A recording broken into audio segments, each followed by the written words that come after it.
hermanos, nuestro culto de alabanza y adoración.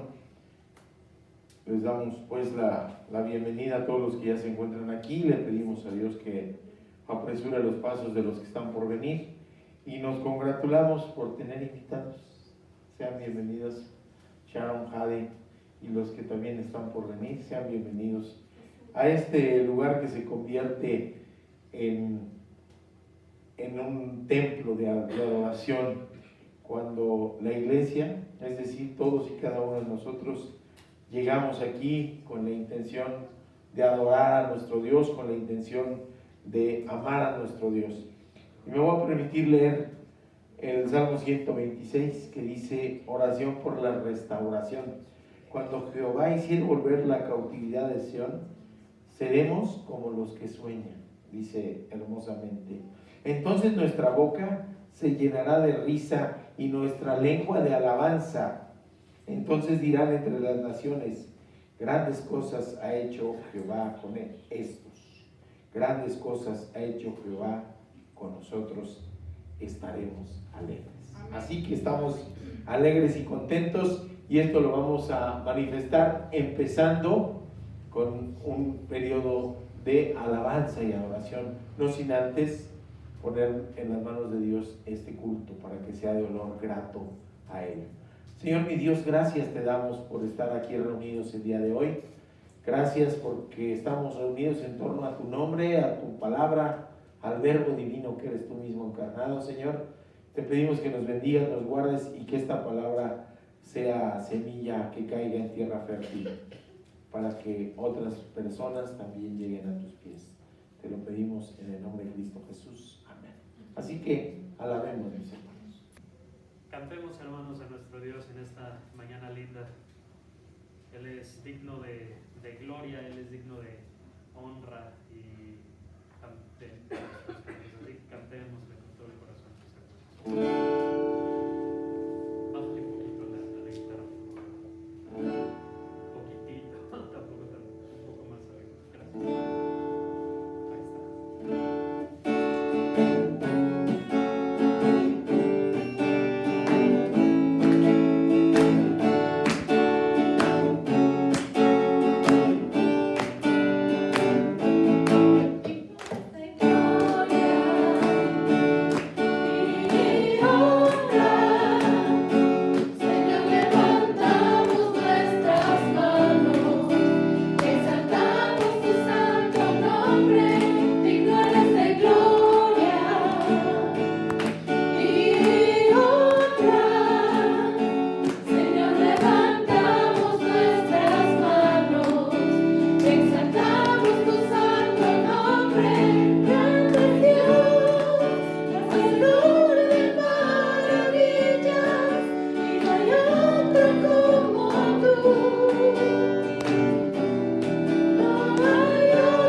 No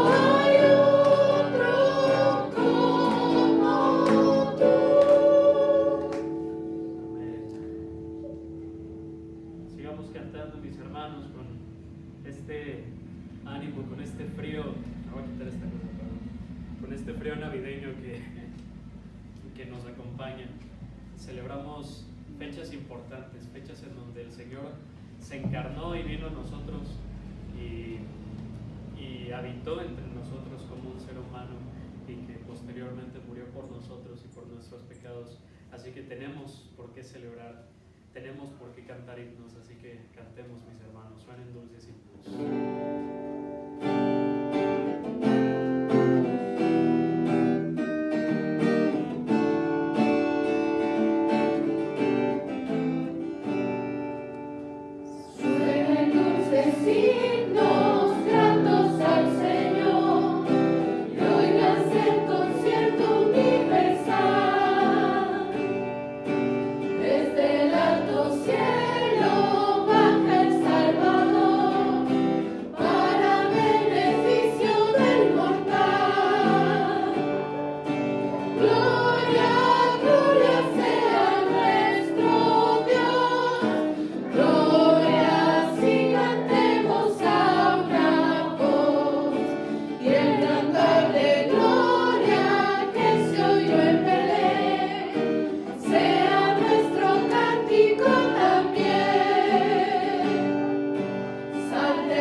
Capítulo 31 de Jeremías, que dice: Oíd palabra de Jehová, oh naciones, y hacedlo saber en las costas que están lejos, y decid: el que esparció a Israel lo reunirá y guardará como el pastor a su rebaño. Porque Jehová redimió a Jacob, lo redimió de mano del más fuerte que él. Y vendrán con gritos de gozo en lo alto de Sión, y correrán al bien de Jehová, al pan, al vino y al aceite, y al ganado de las ovejas y de las vacas, y su alma será como huerto de riego, y nunca más tendrán dolor. Así que vamos a hacer nuestra... ¿Tenemos otro tiempo de alabanza? Sí, lo tenemos antes, otro tiempo de alabanza, y después vamos a hacer, pero se dan cuenta, son promesas hermosas. Nos decía el Salmo: estemos alegres, y aquí la promesa es: nunca más habrá dolor. Porque después dice: entonces la Virgen se alegrará en la danza, los jóvenes y los viejos juntamente, y cambiarán su lloro en gozo, y los consolaré y los alegraré de su dolor. En eso estamos, mis hermanos, en esperanza. Así que alabemos a nuestro Dios. También ven a mi corazón, dice este villancico, este villancico hermoso. Cantemos a nuestro Dios. Vamos a cantarle.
Discúlpenme. Ay, es la emoción de la Navidad. Es la emoción de la Navidad, sí. Uno piensa que estas canciones tienen como 40 estrofas, pero qué bendición. Sigamos cantando, mis hermanos, de tal manera, porque dice en Juan 3:16 que de tal manera nos amó, que dio a su Hijo unigénito para que todo aquel que en Él cree no se pierda, mas tenga vida eterna. Y son muy importantes estas palabras. Es muy importante saber la razón de esta Navidad, saber que no es por los regalos, saber que no es por las reuniones familiares, que sí son bonitas y sí están chidas, pero no son la razón principal, sino aquel que vino y nos regaló a su Hijo. Ese es el regalo más grande que nosotros podemos tener, Jesucristo nuestro Señor. Así que cantemos a nuestro Dios. Thank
fecha puede ser escrita, puede ser electrónica, en celular, en tableta, que tengan. Y vamos a decir nuestra profesión de fe. Dice: la palabra de Dios contenida en este libro es la verdad que acepto creer, es la enseñanza que me procuro seguir y es la esperanza que me atrevo a confesar. Nada me impide recibirla, nadie evitará que haga parte de mi vida y por ningún motivo dejaré de proclamarla. Estoy aquí para leerla, oírla y vivirla diariamente. Amén. Bueno, mis hermanos, pues vamos al sermón, el punto medular, que es la palabra de Dios de este culto. No menos importantes son las alabanzas, ¿verdad? Porque es la manera en que rendimos nuestro corazón al Señor. Pero ahora vamos al análisis de la palabra. Y seguimos, pues, mis hermanos, con esta serie de sermones del Antiguo Testamento, en esta serie de sermones de Adviento que nos hablan de Cristo, como toda la Biblia nos habla de Cristo, desde el Génesis hasta el Apocalipsis. Así que ahora vamos a ver un pasaje hermoso, un pasaje de aquel que le llaman el profeta mesiánico, Isaías. Vamos a estudiar sobre Isaías 11. Recordemos que después de nuestra profesión de fe hemos estado analizando un versículo porque se cumple, es el cumplimiento de la promesa, ¿verdad? Que es Hebreos 1:1, que nos dice: hace mucho tiempo los profetas comunicaron el mensaje de Dios a nuestros antepasados. Lo hicieron muchas veces y de muchas maneras, pero ahora en estos últimos tiempos Dios nos lo ha comunicado por medio de su Hijo, porque por medio de Él Dios creó el universo y lo hizo dueño de todas las cosas. ¿Se dan cuenta? Nos hablan de dos etapas. Una etapa en donde era una promesa la llegada del Mesías, y una etapa en donde el Señor ha estado en la tierra, se encarnó, vino y caminó entre nosotros y murió por nosotros, por todo el pecado de la gente, por todos los pecadores que somos todos, porque no hay justo ni a un uno, nos dice Pablo en Romanos, ni uno solo. ¿Qué sucede, mis hermanos? Yo realmente no tuve tiempo, pero me llama mucho la atención. Si ustedes van en una calle ahí por Rancho San Pedro, hay un tronco que yo no sé si lo podaron o se cayó o le cayó un rayo o qué pasó, pero el tronco está totalmente caído, está en el piso. Y cuando uno ve eso, pues ¿qué se le antoja pensar? Que está muerto, que ya no hay esperanza, que es pues un árbol caído. Incluso se hace esa metáfora, ¿verdad?, del árbol caído para poder mencionar a gente que está en condiciones malas, que ya sea físicas o emocionales, que le ha ido tan mal que es un árbol caído, ¿verdad? Entonces, eso misma metáfora la tomamos en ese árbol de Rancho San Pedro que está totalmente ahí tirado. De repente me asombró porque le brotaron ramas. Y cuando vemos esto, cuando vemos un renuevo, ya no pensamos en la muerte, pensamos en que allí hay vida. De eso trata este pasaje. Pasar a que sigue. Bueno, es esa. Ok. Hemos visto muchas veces, ¿verdad?, que podan los árboles, le quitan las ramas y lo hacen más chiquito cuando hay riesgo. Pero ¿qué pasa cuando vemos a un árbol totalmente podado, así cerquitita de la raíz? Decimos: lo mataron, ese árbol está muerto. Y si hay muerte, no hay esperanza. Y si no hay esperanza, no hay aliento, no hay gozo, de lo que estábamos hablando precisamente, ¿verdad? No hay gozo, no hay alegría. Si hay muerte, el corazón sufre, estamos afligidos. Pero cuando vemos que allí en medio de aquello que parecía la muerte surge un retoño, entonces hay esperanza, y entonces hay vida, y entonces hay posibilidades. Y entonces se abre un panorama enorme. De eso nos habla el profeta Isaías. Estamos en la serie que se llama La Solución Definitiva. No hemos podido como humanidad. ¿Qué nos diferencia a nosotros como cristianos de las religiones del mundo? Pensemos que en todas las religiones del mundo lo que están promoviendo es que el ser humano modifique su manera de vivir para alcanzar a Dios. En la religión popular lo dicen, ¿no? Si no te portas bien, no vas a ir al infierno. Pero la historia tiene que ver con la madera. ¿Qué es lo que estamos celebrando? Sin pesebre no hay cruz. Pero tampoco hay cruz sin pesebre. Es en los dos extremos de la vida del Señor, que es la solución definitiva para la humanidad incapaz de acercarse a Dios, alejada de Dios por el pecado, destituida, caída como ese árbol. Renació la esperanza con el nacimiento de nuestro Señor Jesucristo. Así que la solución definitiva 3 se llama esta serie de 4 sermones de Adviento, se llama la solución definitiva. Y la solución definitiva es Cristo Jesús. No hay otro camino para llegar al Padre. No hay otro camino de salvación más que Cristo Jesús. Y en esta época lo que estamos celebrando es la primera parte de esta historia. La primera parte donde hay madera, ¿verdad? Es el pesebre. Y vemos que Dios lo tenía planeado así. Isaías 11, del 1 al 10. Y podemos ver en aquella imagen, si lo alcanzan a ver, vemos 2 árboles podados al mismo nivel. No les dejaron ni una sola ramita, no les dejaron ni una sola hojita.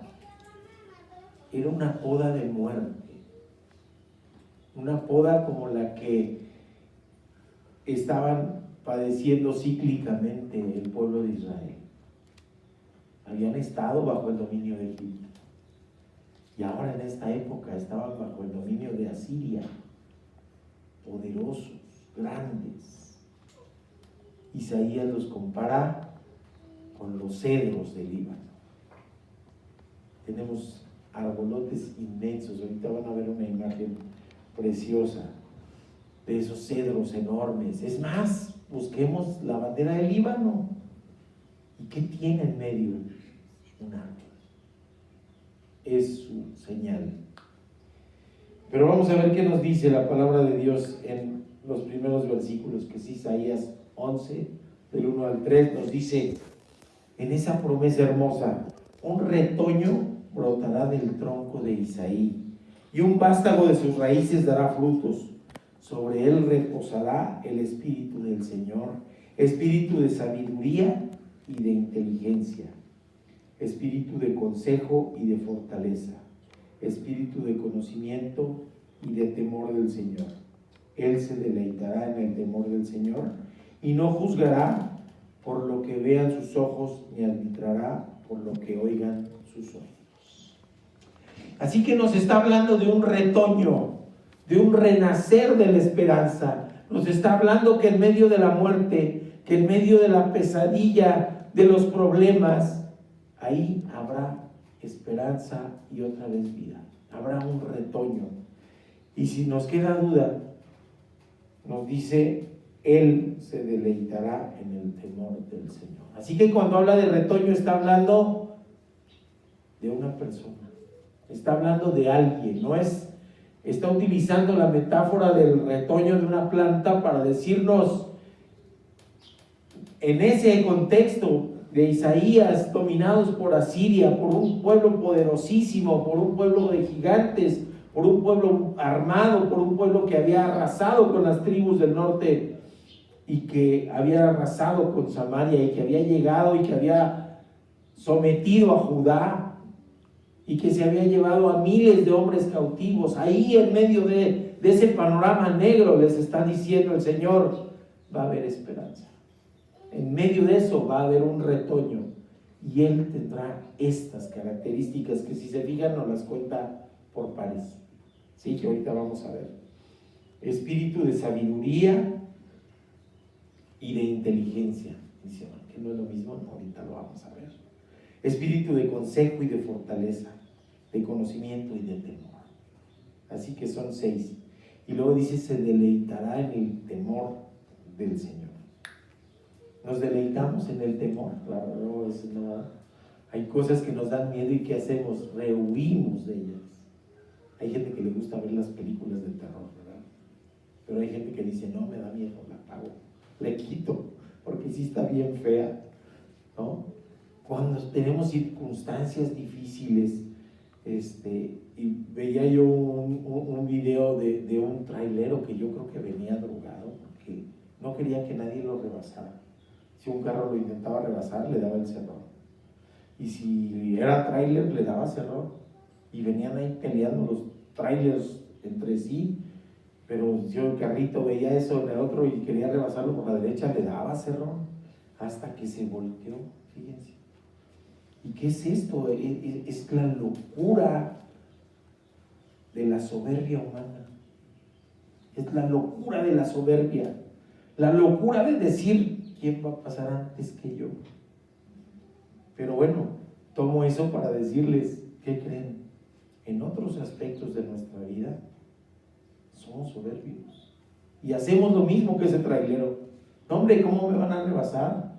Yo soy el mejor, yo puedo. En mi boca hay poder. Si lo creo, lo creo. Uno de creer y otro de crear. Y un montón de frases de ese humanismo disfrazado, ¿sí? que está en la actualidad en boga. Y puede haber alguien muy inteligente, pero no será sabio. Porque vamos a encontrar la diferencia, que no hay sabiduría sin Cristo, que no hay sabiduría sin Dios en nuestra vida, que todas nuestras decisiones que tomemos tendrían que ser conforme a su voluntad, no a la nuestra, no a nuestra soberbia, no a nuestro orgullo, no a nuestra ambición personal, sino a la nuestra. Y por eso el Señor no baja en un carro de gloria, no baja a la vista de todos con un ejército celestial. Él no baja para impactar como quieren impactar los influencers actualmente, ¿verdad? O como quieren impactar la gente con los medios de comunicación a sus pies. Él no. En Él no hay orgullo, en Él no hay soberbia. Por el contrario, se despoja de todo su poder y de su gloria y viene a encarnarse como un pequeño retoño, como un vástago de esperanza, pero débil, porque el Señor fue 100% hombre. Así que nació como todo bebé, frágil, débil. No iba a aguantar los fríos, no iba a aguantar el hambre, incapaz de comer por sí mismo. Los gnósticos decían que él desde pequeñito ya hablaba y ya guiaba, pero no, él llegó despojado de todo eso, como un verdadero vástago, como un retoño. Y es precioso porque ese botoncito de esa vara cortada es Cristo Jesús. Y ahorita vamos a ver la que sigue. ¿Qué dice? ¿Qué es un vástago? ¿Qué es un retoño? Bueno, es un pequeño tallito que sale ahí en el árbol. Ahí en medio de lo que no parece que existiera, ahí sale. Tenemos sinónimos. Tiene un brote, si lo has visto, o tiene un rebrote, o tiene un vástago. Y hablando de vástago, también esta palabra se utiliza para los descendientes. Así que es una promesa mesiánica, un renuevo. Y encontré otras palabras raras, ¿no? El pimpollo. ¿Cómo lo utilizamos? Ese de pimpollo, ya está un mambo, ¿no? Ese pimpollo. Pero sí, ese pimpollo, o le decimos a alguien que es muy agraciado, ¿no? Eres un pimpollo.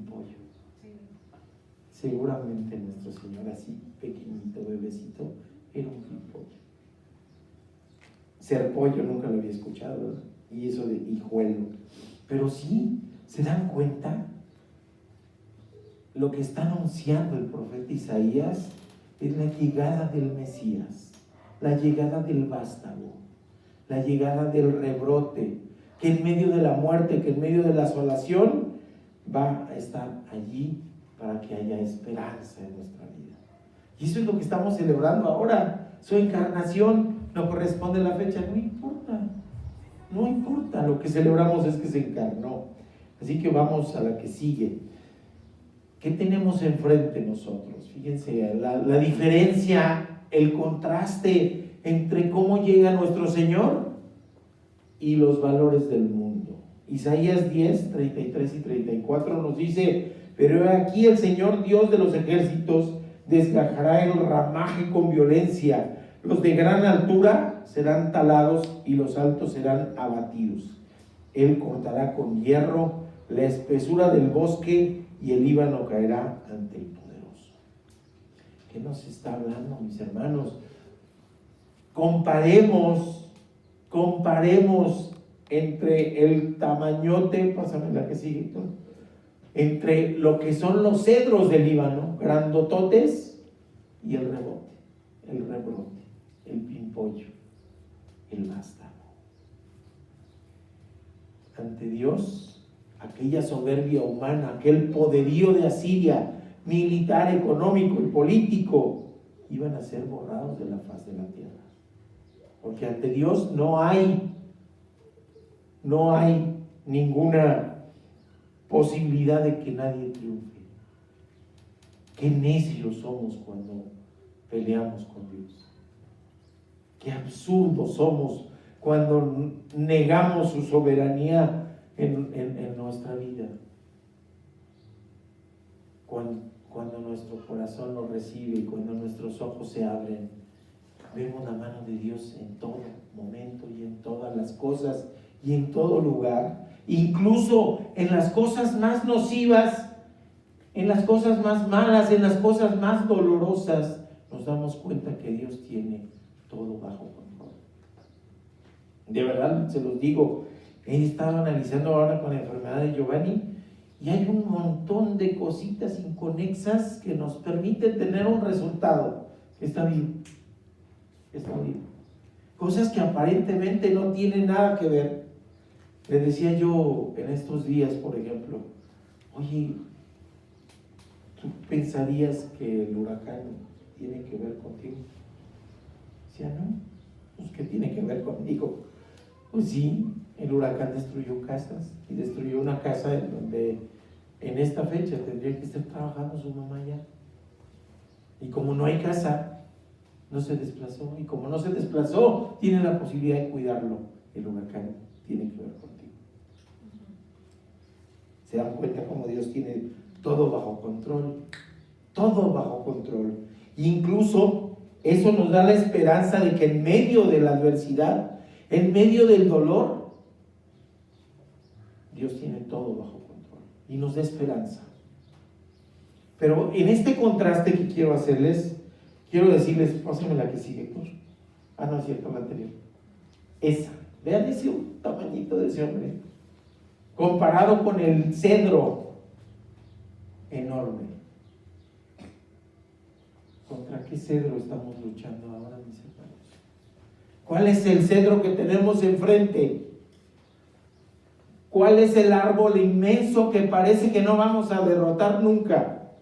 Y que no vamos a derrotar si no lo hacemos con Cristo. ¿Cuál es el cedro que tenemos enfrente? ¿Cuál es? Soledad. Soledad. Angustia, depresión. Una relación tóxica. Alcoholismo. Drogadicción. Dependencia a la pornografía. ¿Cuál es el cedro que está ahí enfrente? Se ve enorme y por nuestras propias fuerzas no podríamos derrotarlo. Por nuestras propias fuerzas es imposible. No podemos. A lo mejor hasta el árbol está dentro de nosotros mismos. Nuestro carácter, nuestra manera de responder a las dificultades, nuestra soberbia de no postrarnos ante Cristo. ¿Cuál es el cedro que está enfrente? ¿Cuál es el árbol que nos impide vivir a plenitud? Y les digo, puede ser una relación tóxica, puede ser que esté como esclavo de vicios, esclavo hasta de videojuegos, pues pueden ser nocivos cuando se toma algo así. Conocimos una familia que un videojuego terminó con su familia, porque se pasaba horas y horas y horas el varón acumulando vidas en el Mario Bros. Y dejó de trabajar, y dejó de aportar. ¿Se dan cuenta cómo hasta las cosas más sencillas se pueden convertir en ese cedro, en ese árbol inmenso que no vamos a poder derrotar por nuestras propias fuerzas? Y entonces, ¿qué nos dice Isaías? Voltea a ver al vástago. Tú no puedes, pero yo les voy a mandar un retoño, yo les voy a mandar un rebrote, que ahí, en donde vayan, en valle de sombra de muerte, dice el Salmo 23, ahí hay esperanza, porque la esperanza es que el Señor es mi pastor. Y ese pequeñito es el Señor, es Dios mismo encarnado, es Emmanuel. Así que estemos conscientes de qué cedro tenemos enfrente, porque me voy a regresar. El Señor Dios de los ejércitos los desgajará el ramaje con violencia.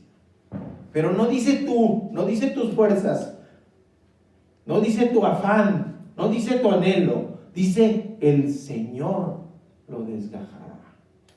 Así que volteemos nuestro rostro hacia ese pequeño, hacia ese rebrote.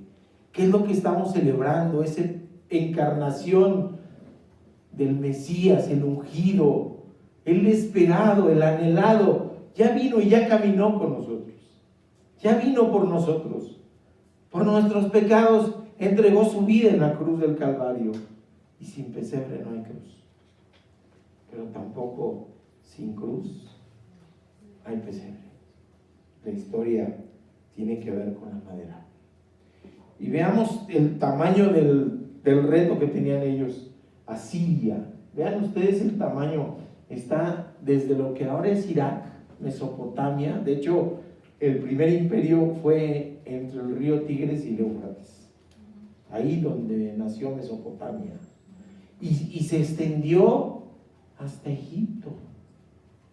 Y en la tercera etapa de esto, porque ellos también fueron sometidos en algún tiempo, fue brutal. Fue brutal. Porque no había pueblo que se les pudiera poner enfrente. Habían arrasado a los que los habían sometido en otros tiempos, arrasaron con Israel y arrasaron de todas maneras. Así que era una cosa impresionante. Contrastemos entonces, mis queridos hermanos, no se alcanza a ver bien, pero es un bosque de cedros, que a veces no es un cedro el que tenemos que vencer, a veces son un montón. A veces tenemos dificultades económicas, tenemos dificultades de que no tenemos un trabajo estable, tenemos dificultades que hemos sido abandonados por algunas personas de nuestra familia, tenemos dificultades porque tenemos depresión, porque tenemos todo eso, y luego decimos, y todo se nos juntó. Es un bosque, ya no es un arbolote, es un bosque.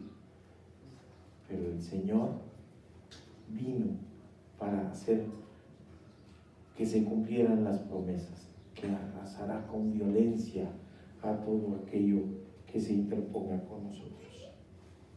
Vamos a ver un poquito del contexto histórico.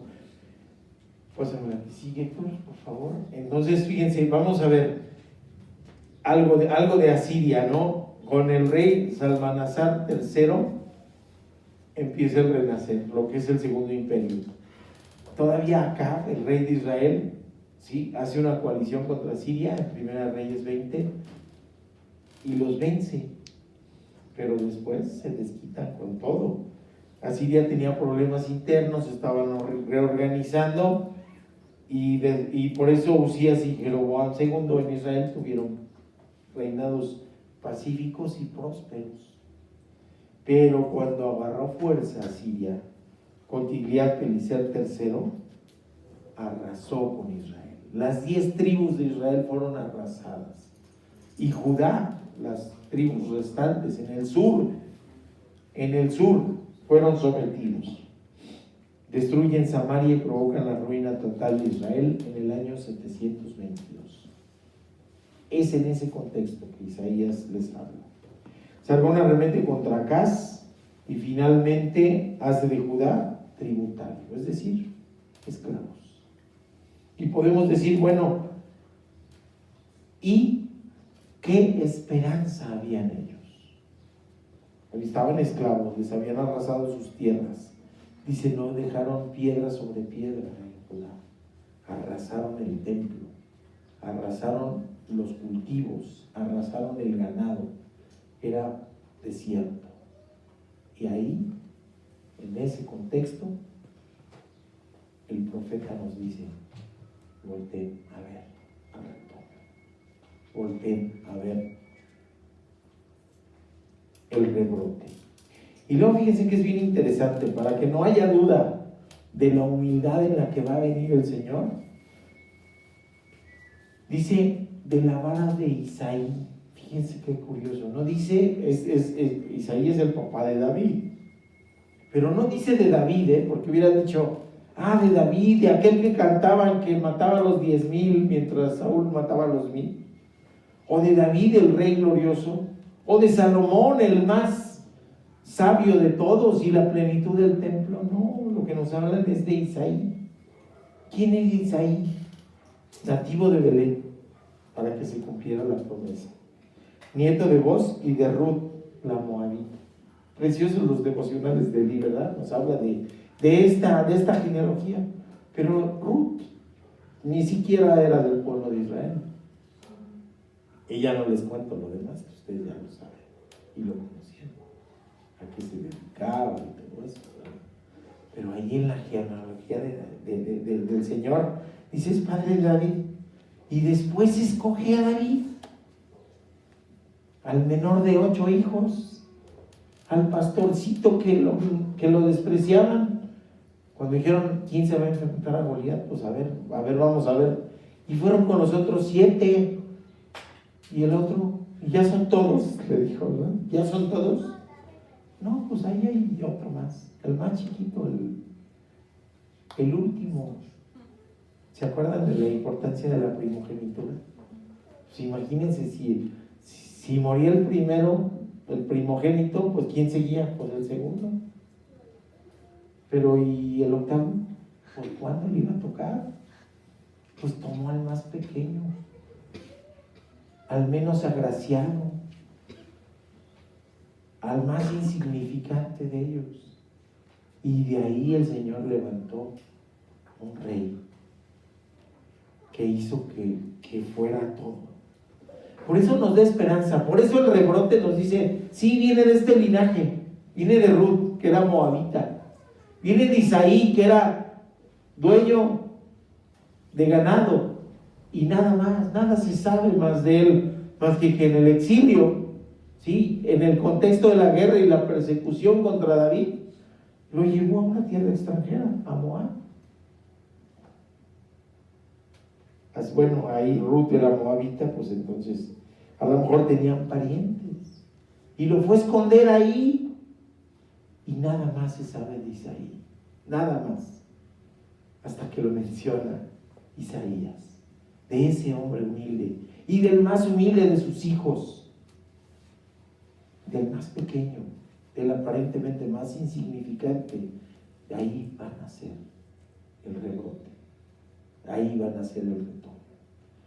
¿Se dan cuenta que entonces no es casualidad, sino que está ya predicho la llegada del Señor en esas condiciones? No en plenitud de gloria, no en un palacio lleno de oro, no con decenas o centenas de sirvientes, no con cuna de oro, no, pero más sencillo, de lo más pequeñito, de lo más insignificante. De ahí iba a venir a nacer el Señor. Y nos da esperanza, ¿verdad? A todos los que somos plebeyos, a todos los que no tenemos sangre azul, a todos los que no comemos con cubiertos de oro, a todos los que no tenemos una estirpe genealógica así, que el papá fue gobernador y que el abuelo fue general de la revolución y que ya, no, nosotros, pero somos de la estirpe de Abraham, por fe, somos el pueblo elegido. Y nos seguimos. Vamos a ver esa diferencia de esos dos puntos que les decía. ¿A qué se refiere la inteligencia? Se refiere a la habilidad de aprender, comprender y aplicar los conocimientos. Dicen, así es bien inteligente. Mientras que la sabiduría se refiere a la capacidad de utilizar ese conocimiento de manera efectiva para tomar decisiones acertadas y actuar con empatía y comprensión. ¿De dónde viene entonces la sabiduría? De Cristo, de Dios. Actuar con empatía y comprensión implica una vida relacional. Implica que mis decisiones sean acordes a la voluntad de Dios y que mis decisiones impacten en la vida de otros. Esa es la sabiduría que viene de Dios. Y hay gente que es muy inteligente, pero que sus decisiones no son sabias. ¿Se acuerdan de Pinky Cerebro? Sí. Pues Cerebro era cerebrito, ¿verdad? Era muy inteligente, pero sus decisiones eran dominar el mundo, ¿verdad? La ambición humana. Ahí está retratada en ese ratón. Sí, la ambición humana. Entonces podía ser inteligente, pero no era sabio. Y a veces así nos ocurre, ¿verdad? Dice alguien, este chavo es buenísimo para la escuela. Es bueno, no, ni necesita estudiar. Ni necesita estudiar, ¿verdad? Ya me lo sé, así estudiaba mi hijo Giovanni. Pero luego tomó decisiones inadecuadas y se alejó de la escuela. Si se dan cuenta, sabiduría e inteligencia son diferentes. ¿Qué otra cosa nos habla? El don del consejo, recto y juicio, el don del consejo. ¿Y qué implica? Utilizar la inteligencia y la sabiduría para el bien de alguien más. ¿Se dan cuenta que es relacional? Lo que nos está diciendo es ese brote, ese pequeño va a venir para servir y va a venir para dar sabiduría e inteligencia y consejo a los demás. El hombre puede ordenar sus actos hacia un fin verdadero, nos dice. Así que el consejo que nosotros podamos dar es acérquense a Dios. Volteen los ojos al rebrote, volteen los ojos al pequeño niño que nació, que se encarnó y que es el mismo que entregó su vida. Y dice, no es percibida sin la ayuda del Espíritu. Por eso pidamos discernimiento. Hace ratito decíamos, yo le pido a Dios discernimiento en esta época para ver si mi ropa está fría o sigue mojada, porque no lo sé, lo toco, lo percibo, pero no lo sé, entonces necesito discernir. Lo mismo sucede con cualquier cosa en la vida, necesitamos discernir. Y si tengo dos cosas que elegir, la elección más sabia y más inteligente es elegir la que me acerque a Dios. ¿Se dan cuenta?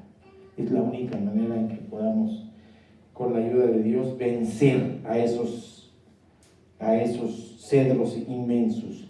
Y luego nos dice la palabra de Dios en Proverbios 1:7, el temor de Dios es el principio de la sabiduría. Así que nos dice ahí que se deleitará en el temor. Es decir, se va a deleitar en ese temor reverencial, no es terror, sino temor reverencial. ¿Qué es lo más feo que me puede pasar como cristiano? ¿Qué se les ocurre? Alejarme de Dios. Alejarme de Dios. O como no cristiano, conscientemente y deliberadamente no aceptar acercarme a Dios. Es lo peor que me puede pasar. Entonces le pido a Dios que me dé discernimiento de cuál decisión tomar, que me dé la decisión más inteligente y más sabia, y esa me la da Cristo. Ese era el carácter de Cristo, acercarme a Dios. Dice 1 Timoteo, es el puente, el único puente, el único vínculo entre Dios y los hombres, Cristo. No hay otro. Así que ese es el principio de la sabiduría. Y luego nos dice otra cosa, que nos dan las características también del Señor. Va a ser un Dios justo.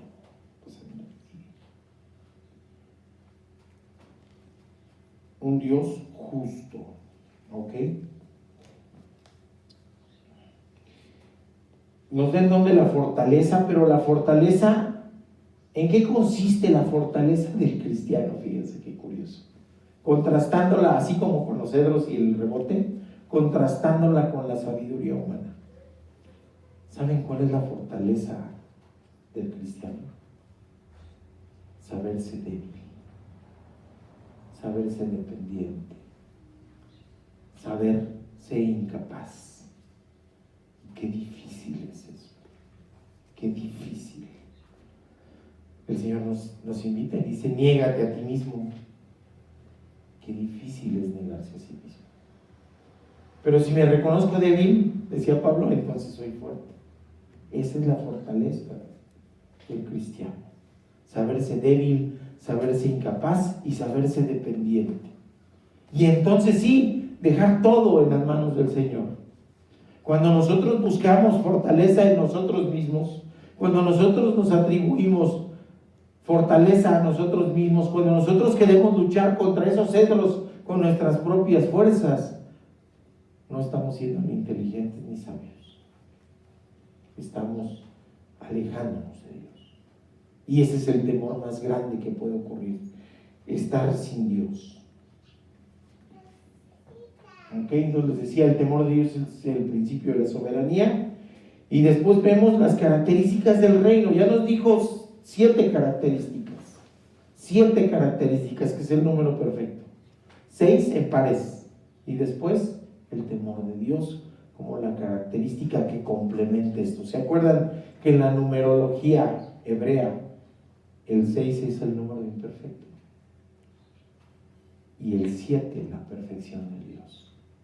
Así que venía aquel rebrote, aquel pequeñito, el ser perfecto, el único justo, aquel que no pecó, pero era sabio, era fuerte, y es nuestra fortaleza. ¿Ok? La que sigue, por favor. Dice, la gente juzga por las apariencias, pero el Señor mira el corazón. Es lo que nos está diciendo. Es lo que nos está diciendo. Y en los valores del mundo, sí, como te ven, te juzgan, dice, ¿no? No dice así el dicho. Como te ven, te tratan. Pero el Señor dice, no, Él juzga con el corazón. Juzga con el corazón. Así que las características de este rey es un rey justo. ¿La que sí?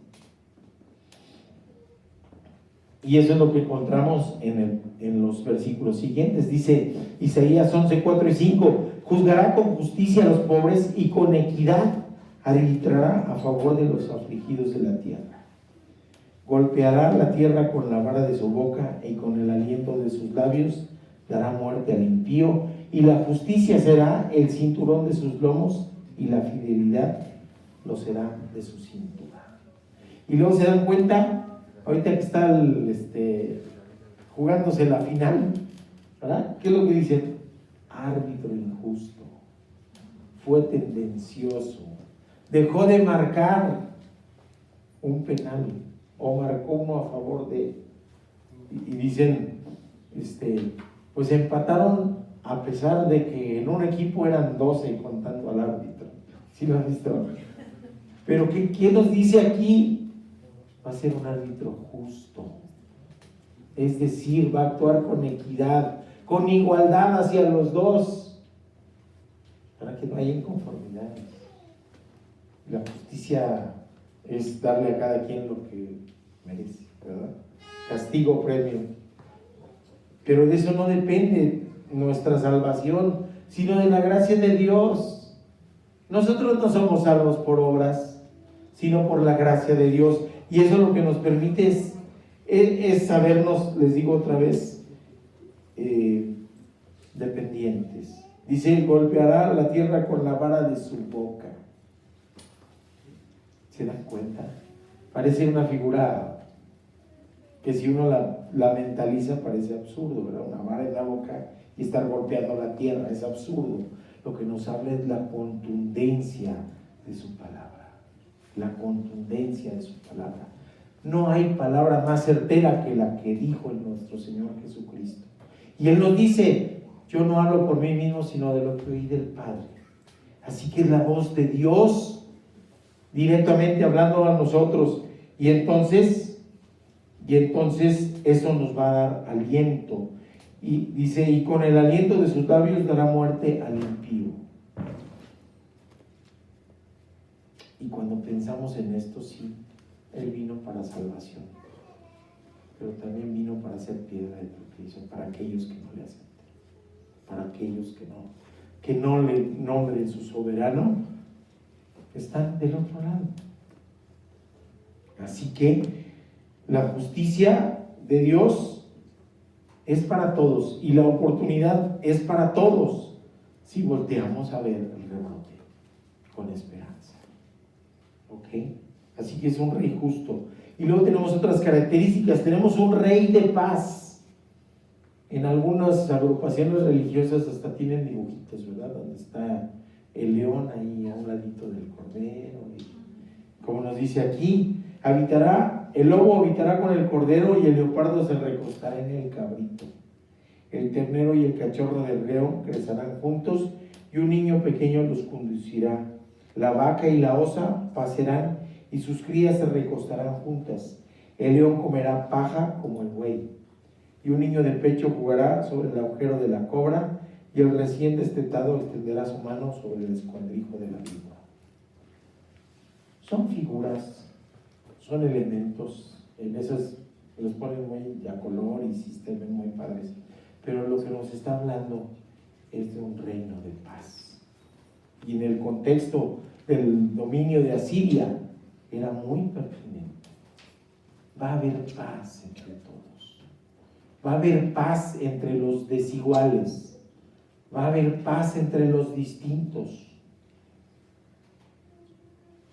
Se habla de tolerancia actualmente, ¿verdad? Como un bien mayor. Pero la tolerancia no quiere decir tolerar el pecado. La tolerancia quiere decir vivir en la paz de Dios. Cuando se habla de tolerancia y en esa tolerancia hay pecado, no hay paz de Dios. No la hay. No la hay. Hay mucha gente que asume roles o papeles que no le fueron asignados por Dios. Y si vivieran en paz y si se sintieran verdaderamente plenos como lo dicen, no tendríamos una cifra de suicidios tan altas en ese grupo de personas. Es tremendo, 5 veces más que en la población general. Entonces, no están plenos, aunque lo digan, no están plenos, porque no están en la paz de Dios. Esta figura es una ilustración de la paz de Dios, que en el corazón no haya ambición, que en el corazón no haya violencia, que en el corazón haya sabiduría, haya inteligencia, haya entendimiento, incluso entre los diferentes, pero todo regulado y normado por la paz que nos da Dios, que es una paz verdadera. Ahí sí hay reposo en el alma, ahí sí hay reposo en el corazón y ahí sí hay posibilidad entonces de que Él, no nosotros, venza a esos cedros inmensos. ¿Qué otra característica nos dice también del Rey de Paz? Bueno, y tenemos un reino sin límites. Fíjense qué interesante. Isaías 11, 9 al 10. No harán daño ni destruirán en todo mi santo monte, porque la tierra estará llena del conocimiento del Señor. Nos está hablando de un reino sin límites. ¿Hasta dónde se tiene que hablar de Cristo? hasta los últimos confines de la tierra. Hay lugares que no conocen de Cristo, todavía. Entonces, ¿qué quiere decir? Hay tarea por hacer. Hay personas que en medio de comunidades donde aparentemente, más, si ustedes les invito a que vayan al INEGI y vean las religiones, y va a decir que cerca del 80% de los mexicanos son cristianos. Dios quiera que así sea. Pero no, nos habla de otras agrupaciones en donde no centran su adoración en Cristo, en donde no centran su paz en la paz de Dios, sino siguen promoviendo la salvación por obras. Otra vez, sin sabiduría, sin inteligencia, queriendo atribuirse al papel de Dios. Entonces, hay trabajo por hacer. Incluso en esas comunidades donde dicen que hay mayoría, hay trabajo por hacer. Necesitamos llevar el Evangelio, una doctrina sana, que me encantó la frase que nos compartiste, Daniel, otra vez, ¿verdad? Que es de Alexander, le diste el crédito. Dice una doctrina sana, si no sana, no es sana. Parece sencillo, pero es real. Y eso nos ayuda a diferenciar entre la iglesia de Cristo, incluso con diferentes denominaciones, pero la iglesia de Cristo, y agrupaciones religiosas que hablan de Cristo, pero que no son de Cristo. Entonces pidamos sabiduría, ¿verdad? Pero la tierra estará llena del conocimiento del Señor. No nos dice conocimiento así de encimita. Él nos llamó a ser discípulos, a crecer en el conocimiento del Señor. Nos dice como las aguas cubren el mar. Me llama siempre mucho la atención y no he terminado de comprender esta frase. Por ahí si me ayudan, estaría fabuloso. ¿Las aguas cubren el mar o las aguas son el mar? No lo sé, lo que nos está hablando es de la inmensidad del conocimiento de Dios. Y acontecerá en aquel día que las naciones buscarán en aquel que es la raíz de Isaí y estará en pie como una bandera para los pueblos y su morada sea gloriosa. Otras versiones nos hablan de pendón. ¿Sí saben qué son los pendones? La gente que se ha dedicado a vender casas, ¿verdad? Les ponen pendones. Es una señal que se ve desde lejos. Y nos dicen, ¿qué creen? Ya pusieron los pendones, unos son amarillos y negros de una compañía. Oye, esa casa está en venta. Si te interesa, acércate. Y es lo mismo que nos están diciendo, estará por pendón, estará como bandera alzada. Nos está hablando de la muerte de Cristo, levantado en la cruz del Calvario, y allí estará como pendón para señal, para que si lo vemos de lejos nos acerquemos a Él y busquemos la salvación en Él. Cristo es nuestro pendón, Cristo es nuestra bandera, Cristo es nuestra señal para que nos acerquemos a Él. Dice como bandera para los pueblos y su morada será gloriosa. Así que, mis hermanos, no hay ninguna duda cuando analizamos el pasaje de esta manera que Jesús es el vástago de la rama de Isaí. Volteemos nuestros ojos, volteemos nuestro anhelo, volteemos nuestra esperanza, nuestros esfuerzos a ese pequeño vástago, a ese rebrote que en medio de la muerte ahí está. Este es el desafío, mis hermanos, que hoy en nuestro corazón, como leíamos los pasajes previos, haya gozo, haya alegría, que no haya dolor, porque estamos juntos, porque estamos completos y porque estamos plenos en Cristo Jesús. Así que oremos, mis hermanos, oremos.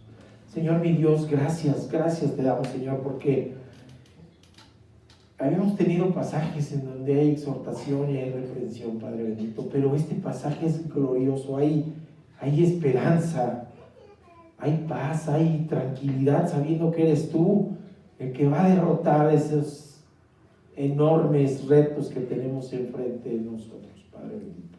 Tú los conoces, tú conoces qué hay en nuestro corazón de cada uno de nosotros, cuáles son nuestras aflicciones, nuestras necesidades, pero también conocemos, Padre bendito, que nuestra necesidad mayor eres tú, Padre. Que vivas en nuestro corazón y que nos des esa esperanza de la que nos hablas, Padre bendito, que ya mandaste a tu Hijo que dio la vida por nosotros en la cruz del Calvario, Señor, y que la mayor sabiduría que puede haber es que volteemos nuestros ojos a Cristo. Te pedimos, Padre, que hablan de nuestros corazones, que hablan de nuestra mente y que nos pongas a Cristo y a tu Santo Espíritu en nuestro corazón para que nos gobierne. Gracias por esa encarnación, por despojarte de tu gloria y despojarte de toda tu grandeza y tu poder para venir a encarnarte, Padre, como un pequeño vástago, como un pequeño rebrote. Y eso es lo que estamos hoy, Señor, conmemorando, celebrando con gusto. Gracias por tanto amor y tanta misericordia. En el nombre de Cristo Jesús. Gracias. Amén. Vamos a decir nuestro texto lema de este año. Ya es la penúltima vez. Y estaremos con otro texto ya en el próximo año. Así que vamos a decirlo. Nunca abandonaremos a nuestro Dios, jamás seguiremos otros dioses. José 24:16. Y vamos a despedirnos con una alabanza.